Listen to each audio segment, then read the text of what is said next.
I'm Kyle Dyer, and welcome to Colorado Inside Out on this Friday, January the 20th, 2023. We are wrapping up week 2 at the Colorado legislative session. It was a week of new ideas, the desire to work together, and there were a lot of pop culture shout-outs this week. And it was also another week of snow, as we all know. And so our lawmakers, like all the Front Range school kids, had a snow day. No matter what the conditions, our panel was working hard for you this week. We have tonight Patty Calhoun, founder and editor of Westward; Krista Kafer, columnist with the Denver Post; also Eric Sondermann, columnist with Colorado Politics and the Denver and Colorado Springs Gazettes; and also Marianne Goodland, chief legislative reporter for Colorado Politics and the Colorado Springs Gazette, who's been very busy the last couple of weeks.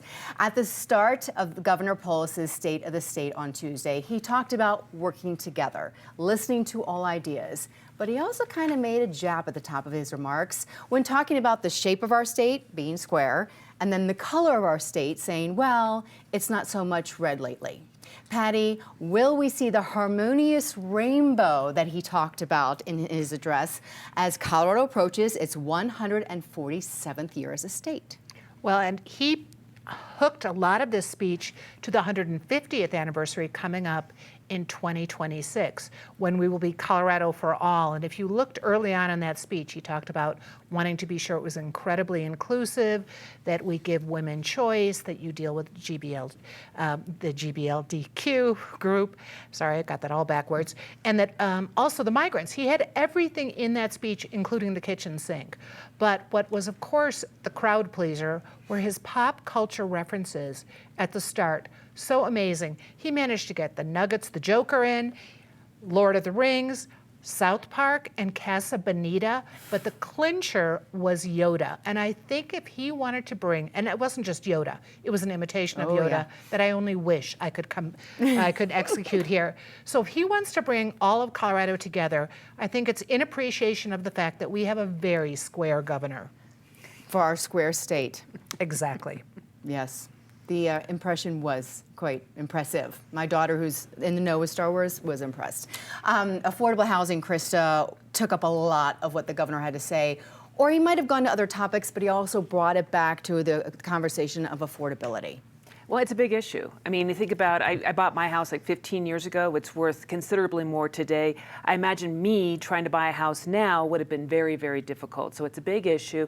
And I think, he's right that zoning issues and regulations can prevent affordable housing from being created. And we definitely need more stock. The problem is, though, is that zoning policies and a lot of regulatory policies are local level decisions. And so I would hate for the state to come in and usurp that. That said, I do think he can use the bully pulpit to say, hey, we need to have a zoning that allows for more housing. We need to make sure that we don't have all of these regulations that will make housing more expensive. I would like to see him really denounce rent control, because rent control in the end can actually make things worse. And the other question we have to ask ourselves is, at what price? If the taxpayers or other homeowners or other renters are picking up the tab, are those policies truly fair? Mm-hmm. Eric, when it comes to housing, he wants a solution yesterday. And he's really supporting the idea of modular homes. Can we have more of these to make them more affordable so more people have a place to live? And I think it should be part of the solution. He didn't want a solution yesterday, because if it was yesterday, he wouldn't have taken 70 or 75 minutes for the entire speech. Brevity was not his thing. But as I watched him on that day, I was impressed with just how strong a Governor Jared Polis has become and how much in command of that building he is now. Now, compare that to where he stood there as a brand new governor 4 years ago. Obviously, COVID did a lot to sort of boost his presence, boost his command, boost his strength. But this is certainly a guy that there's no doubt who is in charge. As to housing, there ought to be multiple solutions here. Modular can certainly be one part of that solution. Ultimately, it needs to be about supply, as Krista mentioned. It needs to be about increasing the stock. You can't repeal the law of supply and demand. Given that demand is high, you need to meet it with adequate supply. And I'm curious, these new programs he's announcing with fairly substantial budgets, are they coming out of the $300 million that the voters just passed in Proposition 123 last year? Or is this new money that is also being added to the equation? Let's hope it works, but there's not going to be a single magic fix. No, and I'm curious, Marianne, you're at the State House every day. Is this part of the plan, all that money? Because, and he's also asking for the state to give up land too. There was a lot kind of thrown out about the different ways we should be tackling it. Can we do it all? I don't know if we can do it all, but I know that there is already movement on some of this, and he was actually talking about this last year in his budget proposal. The CDOT has this piece of property in an area known as Dowd Junction, which is in between Vale and Minturn and Eagle Vale area, and they can put housing on that property with just a little bit of work on CDOT's part to move things that are already there, but it's not very much. So state lands, yes, that's absolutely doable. I think the big question is going to be how he gets and to go to Krista's point about local control, how you get the local governments to buy in on this. I've heard some really good ideas about regional cooperation, but to get the local governments to give up their rights about zoning, about building codes, all the different things that go into their authority. Right now, the trade associations for the local governments, the Colorado Municipal League and Colorado Counties, Inc., are trying to talk peace with the governor and saying we're willing to work with him and talk to him about this. But in the end, I'm also hearing from county commissioners that they're really not crazy about this idea of giving up their authority on these areas. Okay. Last Saturday was the 30th anniversary of the signing of the Taxpayer Bill of Rights in Colorado, or TABOR, as it's referred to. It limits the amount the state government can spend and requires that we all get refunds when there's a surplus in the budget. Krista, Coloradans are well aware that we need big improvements in education. But there's this bill floating around that proposes asking all of us to vote on getting rid of our TABOR refunds so that the state can spend more money on teachers and for salaries and to make it attractive to work here and to make education better.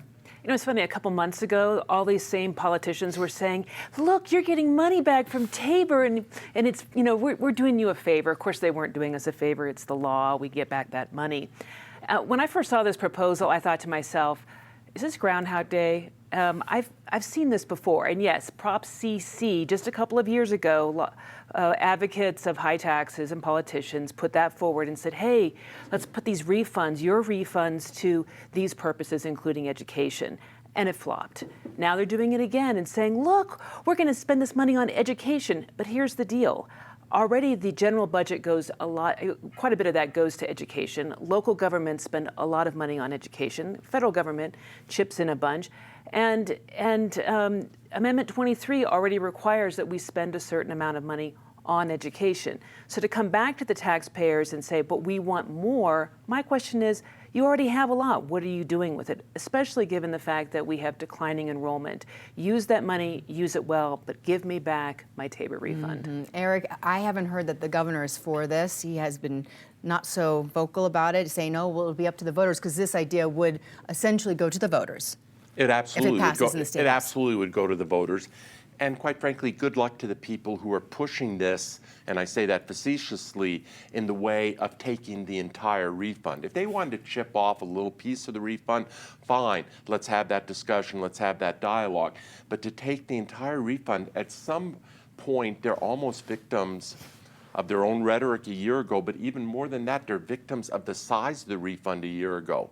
If we were used to getting $20 or $30 refunds, well, maybe you can say, okay, that's a few cups of coffee. Let's forego that $20 or $30. But no, we all got $750 refunds, $1,500 for a couple. For most Coloradans, the overwhelming share of Coloradans, that is real money. And now you're going to propose taking that away lock, stock, and barrel. And the further problem is, no one argues, no serious person argues that teachers as a whole in our society are underpaid and deserve significantly better compensation, particularly those who are at the top of their game. There ought to be some variated compensation and not just across the board. Be that as it may, you have to make the case that if you're going to put this much money into education, you're going to do it for an improved product, not the same old product. As I started, good luck to them in trying to get this past the voters. Marianne, what are you hearing at the Capitol? Because it appears that here are some Democratic leaders proposing this. The governor is like being quiet. Is this already setting up some struggles between the two, the governor and some of the leaders in the state house? At the moment, it's a fissure. I can see it growing to a chasm. Okay. And it isn't just about this one particular bill. We're hearing a number of bills that the governor is allegedly not in favor of. There's a second Tabor refund bill that Speaker Pro Tem Chris Kennedy is working on. We don't know the details of that one yet, but we're also hearing that the governor is not crazy about it. Then we have a third bill called the Fair Work Week bill that has to do with how primarily people in the food and beverage industry are scheduled. And we're also told the governor doesn't like this one either. This bill would allow employers or require employers to pay their workers when they show up to work and they don't have any work for them and they send them home. This is unfortunately common in the food and beverage industry and some others as well. But this bill would say if you're scheduled for 8 hours, you get paid for 8 hours whether you work them or not. So, and we're hearing the governor doesn't like that one either. That was like maybe like a day like yesterday. The restaurant might not have opened, but the people who are scheduled would be paid. Would have still gotten paid, that's correct. Okay, not yesterday, Wednesday. It's been a week, right? Patty, Governor Polis has recognized in his speech that there are fewer people looking for post-secondary education. There have been reports out this week that enrollment, as Krista was mentioning, is down in Colorado schools, except I think in El Paso and Teller counties. Our education system needs something. Well, it definitely needs emphasis on more training, and we have had some proposals on that before earlier. But the whole Tabor issue is fascinating because it was 30 years ago when that passed. Colorado's voters passed it. People thought the sky was falling, that Colorado would never survive. What's been interesting is how well Colorado has survived. But I think if you take away the right of voters to pass tax increases, which it has come up as a proposal again, you know, under Tabor, we have to vote for tax increases. It used to be something legislative bodies could do. If you take away all refunds to send them to education without explaining where it's going, without explaining maybe it's helping kids who shouldn't go to college but need training, if you can't come up with a good argument for it, you're going to find people very upset at the polls, and it's not going to help 2 years from now when the election rolls around. Okay. What was missing in this State of the State this week? What did we not hear from Governor Polis when it comes to his plans for our state? Did anything jump out at you, Eric? Yeah, we didn't hear anything specific about the fishing industry that would maybe be relevant to, let's say, Portsmouth, New Hampshire, or a deep harbor in Charleston, South Carolina, or ethanol in Des Moines, Iowa. So it was not a formal announcement of a presidential candidacy. We'll see if that is in the future or not. More germane to Colorado. I know there were critics, particularly on the Democratic side, on the progressive side, who wanted Polis to be further out there in favor of an assault weapons ban, and that was conspicuously absent from the speech. And then when asked about it after the fact by reporters, he put all his chips on strengthening the red flag law. I personally don't look at those as mutually exclusive options. You could strengthen the red flag law, but in a very blue state these days and a very, very blue legislature, yes, Jared Polis is going to have to ride the brake pedal, as Marianne has well said, on some of these issues, but I think he has clean sailing, at least within Colorado, on the assault weapons ban. The fact that he is not embracing that tells me he's looking more toward a national audience than a Colorado audience. He's talking a lot about the ghost guns and cracking down on those instead. Marianne, were you surprised that he didn't talk about? I heard a lot of fussing, particularly from Republicans, that he didn't mention ag. The only time that he did was in the context of talking about Colorado's water crisis. But the one thing that I've noticed is that he has left ag out of his last 4 speeches. The only time he spoke about it in any kind of substantial way was back in his very first State of the State address in 2019.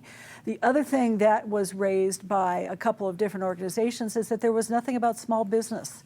Small business is still struggling to recover from the pandemic. You still have workforce shortages in small business. You have supply chain issues. You have all these different problems. Small business got left out of the speech. And we used to be a a hub nationwide. They say the great place to go to start business. And isn't ag our number one industry? Number two. Number one. Number two. And I talked to the governor about this later in the day. I asked him what role agriculture would play in the 150th celebration, and he was perfectly fine with saying, you know, it's our number two industry, and yes, it's very, very important, and that was kind of the end of it. Okay, Patty. Well, on that 150 commission for the birthday, there are people from all regions. There are people from rural, so we will hear more about ag. I, like Marianne, went back and looked, and there was one reference to Colorado agriculture. I was a little surprised that there wasn't more about what we have come through. When you think about, he's looking forward to the 3 years from now with the anniversary, the 150th anniversary. When you look back 3 years ago, we didn't have our first case of COVID. You know, you're looking at Washington, and you didn't have the insurrection yet. You didn't have the shootings in Boulder. You didn't have the shootings at the Club Q.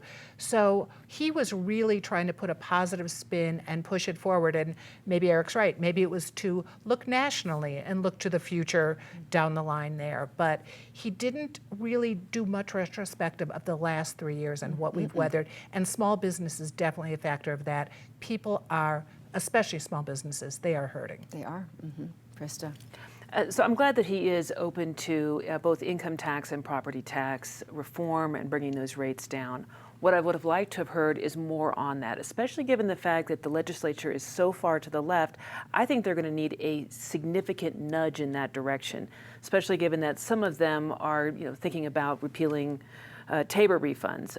They want to go in a different direction. They seem to have forgotten that the Colorado electorate voted for income tax relief in this last election. So I think he's got a better sense of what the electorate wants and what the electorate needs as far as income tax and property tax work there, but I think he needs to push that a little bit more with the legislature. I would have also liked to have known a little bit more about how he's going to boost support for law enforcement. Law enforcement is depleted right now. I think part of that is the constant denunciations by the far left, the fact that these same politicians did not have the backs of our law enforcement during the 2020 riots. It takes a lot more than lip service to say we support our local officers. Not only do we need to see funding, but we also need to see just moral support to say, hey, we support you as you would try to tackle our high level of auto crime, our high level of property crime, and the other things that are going on. You're right. We support you. Before the start of the session, it was looking like women would have the majority when it comes to the legislature, with 51 women to 49 men. But then Representative Tracy Burnett from House District 12 resigned on the first day of the session because of criminal charges she is facing. Marianne, now we're at 50-49. When will we know who takes her spot, who's in the running, and will women hang in that majority? It's possible. It's possible. January 28th, Saturday, the House District 12 Democratic Vacancy Committee will hold a virtual meeting to pick her successor, and it will be live streamed on the Boulder County Democrats YouTube channel. And they're also going to hold a forum, I believe Wednesday of next week, for the candidates. So far we have 7 declared candidates, and I'm told that there could be more coming. David Skaggs is probably the most prominently featured person in that group, but we also have 3 other people who also hold elected office. We have a woman who sits on the Boulder Valley School District. We have a member of the Town of Superior Town Council, and then we've got someone on the Louisville Town Council who is also running. And 4 of those 7 are women. So it's entirely possible that a woman majority legislature could be maintained, but if one of the guys gets it, we're back to 50-50. Okay. All right. Let me ask also, Patty, the deadline has passed now for the people who want to run for Denver mayor. One of the state lawmakers who was in the running decided to bow out. So where do we stand now? How many are we at? 26, 27? Well, we won't really know because we just had the ballots turned in Thursday, the end of the day. But they still have to make sure their signatures. They have to get 300 signatures, so they'll have to be verified. 300 signatures are not that hard to get, but you can still screw up along the way. So we've had a couple dropouts, Alec Valdez being the most noteworthy so far, but we will have more people who don't make the final ballot. And then we'll also have some people who make the ballot but maybe decide they don't want to push it.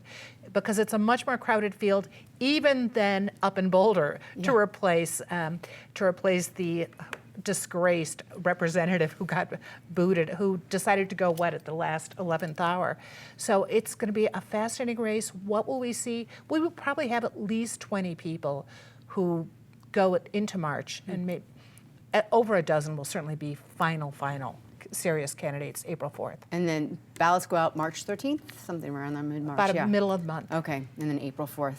Krista, the race continues as well as to who will be the next head of the Colorado GOP, because current party chair Christy Burton Brown is not running for re-election in March. How is that going to shake out? I've seen some of the names that are in the running. And when do we know? So it'll be in, let's see, I think it is April. Okay. I should have written that down. But okay. The fact is we got a number of people running. And how do you recruit for a job nobody wants? It's an awful job. It's a thankless job. And so far, we've gotten fringy and fringier putting their hat in the ring. So whether it's Eric Odland, who's into conspiracy theories, we've got Casper Stockham, who I think is lost in 3 congressional districts. I mean, that's experience. It's just not the experience that we really need. And Tina Peters of the Boot Barn Gang, and I can see Greg Lopez, Dave Williams, very fringy. So it's unfortunate, because what we need is somebody who is smart, who's a uniter, who can put the Trump past and the Trumpiness behind us. And I'm thinking maybe Lang Sias, George Brockler. I'm talking to you. You better put your hat in the ring. Okay, you're calling them out. All right. Eric, which of these races interests you the most? Well, I think I want to talk about the Denver mayoral race, but before I do that, speaking of the situation in Boulder and the balance between men and women, the math is that if 3 of you would resign from this table right now, then we would be back to a 50-50 balance of men and women on this panel. We're not moving. In terms of Denver mayor's race, and staying with math here, I just want to do some math relative to that race. This race is going to pick up intensity quickly. The math is as follows. Ballots go out in less than 8 weeks. The election is about 11 weeks away in terms of when they are counted. As Patty indicated, we won't know exactly how many candidates qualify for the ballot with their petitions, but let's call it around 24, maybe as many as 27, but somewhere in the 24 range. I count maybe 9 or 10 of those candidates as people I regard as serious, who can at least look in the mirror and see some plausible path from here to the prize. That is a huge number of candidates, and mainly, let's say all those sort of fringy, no-hope candidates between them are worth 5% of the vote. Then you have 9 or 10 candidates looking to split up 95% of the vote, looking for 2 spots in that runoff. Anyone who gets to 20, in my mind, is probably guaranteed a spot in the runoff. Somebody who gets into the high teens is likely to be in the runoff. You're just looking for these rather small slices of the electorate, given the overall size of the field, and then all of a sudden you're a contestant in the runoff. You have 2 months, and anything can happen. Anything. It'll be a wild couple of weeks, couple of months. Now let's have our lightning round with our panelists talking about the good and the bad that transpired this week. Patty, let's start with you. Okay, well, bad. My apologies for mixing up the alphabet with our gay, lesbian, bi, queer, transgender plus group, but I will make it up to them with the PLU, which is People Like Us. It's another term. And Colorado Christian University, which just branded Pro-Life University as its new trademark, obviously doesn't realize what PLU also stands for. Thank you. I'm going to give it to the disgrace of the week, to the guys that stole the truck with the pigs. Yes. Right? I mean, these folks come in from awful? Washington. They've got the pigs to bring it to the stock show. Fortunately, the pigs were recovered and they're doing okay. But man, who steals pigs? No one found those guys, right? They need to be. They need to be made into bacon. They need to go and sit in one of those bucking broncos at the rodeo. They'll learn their lesson that way. Exactly. Eric? I like Krista's, that's good. Let's look at what's gone on in Brazil this week, and much closer to home in New Mexico, in the Albuquerque area, where you have somebody arrested who was a candidate who lost by over 50 points. I mean, this was not a cliffhanger race, but was convinced that, no, he had really won, and apparently hired people to go shoot up houses of prominent Democrats across the Albuquerque region. Folks, this is what election denial brings you. We are living in a country, and I don't know if it's because of all the participation trophies or what, where somehow no one can accept that maybe they came out on the short end of the stick. This is what election denial gives you. I'm going to piggyback on that a little bit and go to Washington and some of the choices that have been made by Kevin McCarthy on who he puts on committees. Marjorie Taylor Greene on Homeland Security. She's an election denier of the first order and gets to be in that kind of group, which is frankly a little frightening. And also for what he's just deciding to do or not with Representative George Santos, who every day brings another new story about something else that he has lied about. Just resign already and get it over with, please. All right, let's talk about the good. Let's end with the good. Patty. Well, I'll return to the home of the pigs, where they are safely now, National Western Stock Show. If you haven't been there yet, go see CSU Spur, what they built, those 3 buildings, incredible. And kudos to Pete Coors, who's led the campaign to raise money for other buildings. They've raised $100 million. That's money that's not coming from taxpayers, but from donors. The Spur campus is fantastic, and my shout out for the day is the Dumb Friends League. They're on the Spur campus, does affordable spay and neuter for Denverites who want to bring their pets there. And I adopted a stray kitten over Christmas, and I took her there to get her operation, and it was great. It was affordable, and they did great. They took care of my little girl. I didn't know they had that out there. Yeah. All right. Denver lost a giant this week, and I mean that he was a very tall human being. Dr. Steve Berman passed away after a brief battle with cancer. He was a nationally prominent pediatrician at a children's hospital. He was involved in public health, both locally and nationally. He and his wife, Elaine, were civic and philanthropic leaders across the area. A good person, gone too young. And I'm going to go to the stock show too, but this is for the junior livestock auction. Good luck to all the exhibitors, especially to the Colorado kids who have worked so hard to bring their animals up for auction. And keep in mind, your lawmakers have collected donations, and they will be bidding on a Colorado kid's livestock during the auction on Friday. Isn't the auction is such a great thing to witness, and to see those kids just really be taken aback about all their hard work paying off, and then they see their future, right? It's so great. Yeah, the stock show is fantastic. Thank you, everybody, for coming on the show this week. We appreciate it, and for all of your insight going forward. We will sort through what's happening throughout the legislative session with you guys, with your help. So thanks so much. Also, for those of you who are at home, we appreciate your feedback on our social media pages and at CIO@pbs12.org. As Governor Polis called for us to listen to one another, we are listening to you. And one more reminder, you can always catch Colorado Inside Out on pbs12.org, or you can go to our YouTube page. Thank you for spending time with us this week. I'm Kyle Dyer, and I look forward to seeing you next week here on PBS 12.